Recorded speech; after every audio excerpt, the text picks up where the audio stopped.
दोस्तों, 12 जून 2025 वो काला दिन जब अहमदाबाद के हवाई अड्डे से उड़ान भरने वाली एयर इंडिया की फ्लाइट ड्रीमलाइनर टेक ऑफ के सिर्फ 36 सेकंड बाद मेघनीनगर में दुर्घटनाग्रस्त हो गई। 241 जिंदगियां हमेशा के लिए खामोश हो गईं। जमीन पर मेडिकल कॉलेज का हॉस्टल, कैंटीन, जिनमें 34 और लोग इस हादसे की चपेट में आए। ये भारत की सबसे भीषण विमान दुर्घटनाओं में से एक है। लेकिन इस त्रासदी के बीच एक नाम हर दिल में गूंज रहा है, कैप्टन सुमीत सभरवाल। आप सोच रहे होंगे, इतने बड़े हादसे के बाद भी उन्हें हीरो क्यों कहा जा रहा है। उस दिन सुबह फ्लाइट लंदन के लिए उड़ान भर रही थी। टेक ऑफ के तुरंत बाद विमान के इंजनों में थ्रस्ट नहीं मिला। कॉकपिट में बैठे कैप्टन सभरवाल और उनके सह पायलट ने तुरंत इमरजेंसी प्रोटोकॉल शुरू किया। उन्होंने माइडे कॉल जारी किया, जो पायलट्स का सबसे गंभीर संकट सिग्नल होता है। लेकिन इसके बाद ओनली साइलेंस। सिर्फ 36 सेकंड में सब कुछ बदल गया।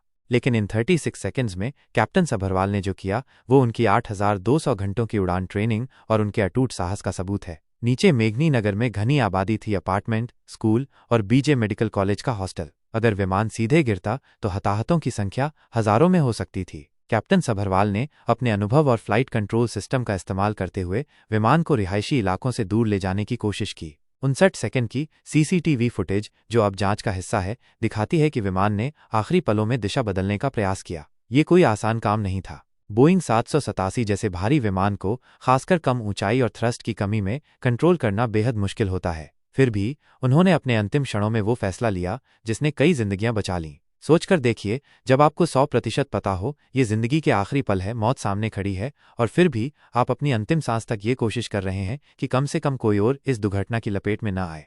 हाँ, वो इस हादसे को पूरी तरह रोक नहीं सके। 241 जिंदगियों का नुकसान एक ऐसा दर्द है जो कभी कम नहीं होगा। जमीन पर मेडिकल हॉस्टल और कैंटीन तबाह हो गए और 29 लोग उसकी चपेट में आए। लेकिन उनकी कोशिश ने और बड़ी तबाही को टाल दिया। उनकी सूझबूझ ने उन अनगिनत परिवारों को बचाया जो उस इलाके में रहते हैं। यही वजह है कि आज अहमदाबाद की गलियों में, सोशल मीडिया पर और जांच एजेंसियों के बीच उनका नाम सम्मान से लिया जा रहा है। DGCA की जांच हमें सच तक ले जाएगी, लेकिन जो सच पहले से सामने है वो है उनकी वीरता। उन्होंने हमें दिखाया कि मुश्किल से मुश्किल हालात में भी एक इंसान सही फैसला ले सकता है। आज जब हम उनके बलिदान को याद करते हैं तो ये भी याद रखें कि उनकी कोशिश ने हमें इंसानियत का एक अनमोल सबक दिया।